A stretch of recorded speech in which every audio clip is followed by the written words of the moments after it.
ನಿಜವಾಗ್ರಿ ನಾನು ಅಲ್ಲಿ ಹೋಗದಾಗ ನಮ್ಮ ಹೆಣ್ಮಕ್ಳಿಗೆ ತುಂಬಾ ಸೀರಿಯಸ್ ಆಗಿದೆ, ರಾತ್ರಿ ತುಂಬಾ ಸುಸ್ತಾಗಿದ್ದಾರೆ. ಅವಾಗ ಯಾರಿಗೆ ಫೋನ್ ಮಾಡ್ಬೇಕಂತ ಆಲೋಚನೆ. ನಮ್ಮ ಫಾಸ್ಟಿಂಗ್ ಮಾಡಿದ್ರೆ ಅವ್ರು ಬಿಜಿ ಇದ್ದಾರೆ, ಅವ್ರ ಮಗ ಸೇವಕರಿದ್ದಾರೆ, ಹೊರದೇಶ ಹೋಗಿದ್ದಾರೆ, ಅಲ್ಲಿ ಸುವಾರ್ತಕ್ಕೆ ಫಾಸ್ಟ್ ನೆನ್ಪು ಹೊಂದಿದ್ದಾರೆ.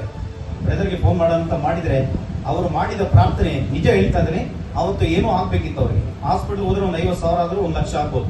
ಅಂತ ಸೀರಿಯಸ್ ಆಗಿದ್ದು ದೇವರು ಅವರಿಗೆ ಬಿಡುಗಡೆ ಕೊಟ್ಟು ಇವತ್ತು ನಮ್ಮ ಚರ್ಚಲ್ಲಿ ಬರಕ್ಕೆ ದೇವರು ಅವಕಾಶ ಮಾಡಿದ್ದಾರೆ. ಹಾಸ್ಪಿಟಲ್ ತೋರಿಸಿದಾಗ 15 ದಿನ ಟೈಮ್ ಕೊಟ್ರು. 15 ದಿನದಲ್ಲಿ ಅದು ಕಡಿಮೆ ಆಗ್ತಾ ಇಲ್ಲ ಅಂದ್ರೆ ಆಪರೇಷನ್ ಮಾಡ್ಬೇಕಂತ ಹೇಳ್ಬಿಟ್ರು. ಆಮೇಲೆ ನಾನ್ ಬಂದೆ ಮತ್ತೆ ಆಶ್ರಮ ಹಿಂಗ್ ಹೇಳಿದಾರೆ ಅಂತ ಹೇಳಿ ಆಶ್ರಮ ಫೋನ್ ಹಚ್ಚಿದೆ. ಇಲ್ಲ ಸಿಸ್ಟರ್ ಕಡಿಮೆ ಆಗುತ್ತದೆ, ಸ್ವಲ್ಪ ಸಣ್ಣ ವಯಸ್ಸಲ್ಲಿ ಹಂಗೆ ಆಗುತ್ತದೆ ಅಂತ ಹೇಳಿ ಅವರು ಧೈರ್ಯವಾಗಿರು ಅಂತ ಹೇಳಿ ಧೈರ್ಯ ಕೊಟ್ಟರು ನನಗೆ. ಆಮೇಲೆ ಅವರು ಪ್ರಾರ್ಥನೆ ಮಾಡಿದ್ರು. 15 ದಿನ ಬಿಟ್ಟು ಮತ್ತೆ ಹೋದೆ. ಅವಾಗ ಕಡಿಮೆ ಆಗಿದ್ರು ಡಾಕ್ಟರ್ ಅಂತ ಹೇಳಿದೆ. ಕಡಿಮೆ ಆದ್ರೂ ಚಲೋ ಆಯ್ತು, 3 ತಿಂಗಳ ಟೈಮಿಂಗ್ ಕೊಟ್ಟಿರಲ್ಲ, ಲೌಕರ್ ಕಡಿಮೆ ಆಯ್ತು ಅಂತ ಹೇಳಿ ದೇವರಿಗೆ ಕೋಟಿ ಸ್ತೋತ್ರ ಹೇಳ್ತಿದ್ದೀನಿ. ಎಲ್ಲರಿಗೂ ಅದೇ ರೀತಿ ಎಲ್ಲರೂ ಕೂಡ ನಾನು ಫೋಟೋ ಕಳಿಸಿದ್ದೆ. ಎಲ್ಲರೂ ಪ್ರಾರ್ಥನೆ ಮಾಡಿದ್ದಾರೆ ನನ್ನ ಮಗುವಿಗೋಸ್ಕರ. ನಿಮಗೂ ಕೂಡ ದೇವರೆಲ್ಲರನ್ನ ಆಶೀರ್ವದಿಸಲಿ. ನಿಮಗೂ ಕೂಡ ಒಂದೇ ಮೊನ್ನೆ 8 ದಿವಸ ತಕ ಇಲ್ಲಿ ಕಣ್ಣು ಹಾರಾತಿದ್ರಿ. ಭಾಳ ತ್ರಾಸ ಅಂದ್ರೆ ಟೆನ್ಷನ್ ಹಾರಾತಿದ್ರಿ. ಕಣ್ಣು ಹಾರಾಕೈತಂದ್ರೆ ಕಣ್ಣಾಗ ನೀರ ಬರುದು. ಯಾರನ್ನೆಲ್ಲ ಮಾಡಿದ್ವಿ, ದವಾಖಾನೆಲ್ಲ ತೋರ್ಸಿರ ಕಡಿಮೆ ಆಗ್ಲಿಲ್ಲ. ಫಾಸ್ಟರ್ ಒಂದ್ ಕೈಲಿ ಪ್ರೇಯರ್ ಮಾಡಿಸ್ಕೊಂಡ್ರಿ. ನನಗೆ ಹಿಂಗ ಆಗತ್ತ, ನಮ್ಮ ಮನೆಗೆ ಪ್ರೇಯರ್ ಬಂದಿರಿ. ಪ್ರೇಯರ್ ಮಾಡ್ರಿ ಒಂದು ಜಸ್ಟ್ ಒಂದ್ 2 ನಿಮಿಷ ಪ್ರೇಯರ್ ಮಾಡ್ರಿ. ಅವಾಗಿಂದ ಬಂದಾಗಿತ್ರಿ, ಏನೋ ತ್ರಾಸ ಆಗಿತ್ರಿ. ದೇವ್ರಿಗೆ ಕೋಟಿ ಸ್ತೋತ್ರ ಅನ್ಸರ. ನಮ್ಮವ್ರ 2-3 ದಿವಸ ಆತ್ರಿ ಆರಾಮಿಲ್ಲ, ಮನ್ಕೊಂಡ ಬಿಟ್ಟಿದ್ರಿ. ನೀನು ಬಂದು ಫಾಸ್ಟರಮ್ಮ ಶಿವಂತದ್ದು ಬಂದು ಇವ್ರು ಎಲ್ಲಾರು ಬಂದು ಪ್ರಾರ್ಥನೆ ಮಾಡೋಣ. ಈಗ ಇವತ್ತು ಆರಾಮಾಗಿ ಆಲಯಕ್ಕೆ ಬಂದಾರ. ಹೇಳಲಿ ದೇವರು ನನ್ನ ಜೀವಿತದಲ್ಲಿ ಒಂದು ದೊಡ್ಡ ಕಾರ್ಯವನ್ನು ಮಾಡಿದ್ದಾರೆ. ಅದೇನೆಂಬುದಾಗಿ ಹೇಳುವುದಾದ್ರೆ, ನನ್ನ ಮದುವೆಯನ್ನ ದೇವರು ಅದ್ಭುತವಾಗಿ ಮಹಿಮೆಯಾಗಿ ನಡೆಸಿದ್ದಾರೆ. ನಾನು ದೇವರಿಗೆ ಕೃತಜ್ಞತೆ ಸಲ್ಲಿಸ್ತೇನೆ. ಅವರೇ ನನ್ನ ಯಜಮಾನರು. ನೀವೆಲ್ಲರೂ ನನ್ನ ಮದುವೆಗೆ ಬಂದಿದ್ದಾರೆ ಎಂಬುದಾಗಿ ನಾನು ಆಶಿಸ್ತೇನೆ.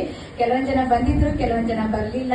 ಯಾಕೆ ಬರಲಿಲ್ಲ ಅಂತ ಗೊತ್ತಿಲ್ಲ, ಆದ್ರೆ ನೀವೆಲ್ಲರೂ ಬರ್ಬೇಕೆಂಬುದಾಗಿ ನನ್ನ ಆಸೆ ಇತ್ತು. ಕೆಲವೊಂದು ಜನ ಬಂದಿದ್ದಾರೆ, ಅವರಿಗೆ ನಾನು ಕೃತಜ್ಞತೆಗಳನ್ನ ಸಲ್ಲಿಸ್ತೇನೆ. ಈ ದಿನ ನಿಮ್ಮ ಜೀವಿತದಲ್ಲಿ ಯಾವಾಗಾದ್ರೂ ನಿಮ್ಗೆ ಅನ್ಸಿದ್ರೆ ನನ್ನ ಜೀವಿತದಲ್ಲಿ ಇದು ನಡೆಯಲ್ಲ ಎಂಬುದಾಗಿ, ಆದ್ರೆ ದೇವರು ನಡೆಯಲ್ಲ ಎಂಬುದಾಗಿ ನಾವು ನಿಂತಿರುವಾಗ ನಡೆಸಲಿಕ್ಕೆ ಶಕ್ತನಾಗಿ ರೆಡಿಯಾಗಿ ನಿಂತಿರ್ತಾನೆ.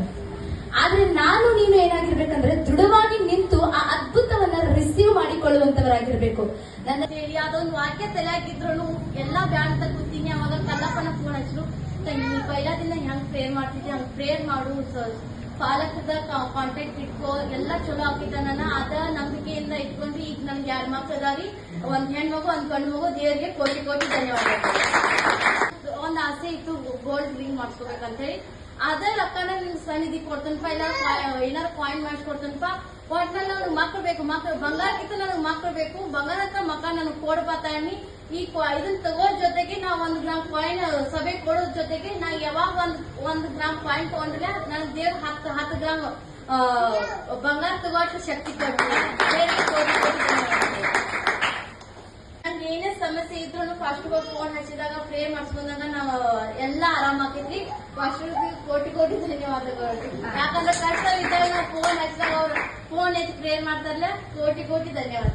ದೇವರು ನಂಬಿಕೆಯಿಂದ ನನ್ನ ಕಾಪಾಡಿ ಇಂಥ ಬುದ್ಧಾನ ಮಗುನ ನನ್ನ ಮಡಿಲಿಕ್ಕೆ ಹಾಕಿದಂತೆ ದೇವರ ಮಗು ಆರೋಗ್ಯದಿಂದ ಐತೆ. ಯೇಸು ನಮ್ಗೆ ಕೋಟಿ ಸ್ತೋತ್ರ.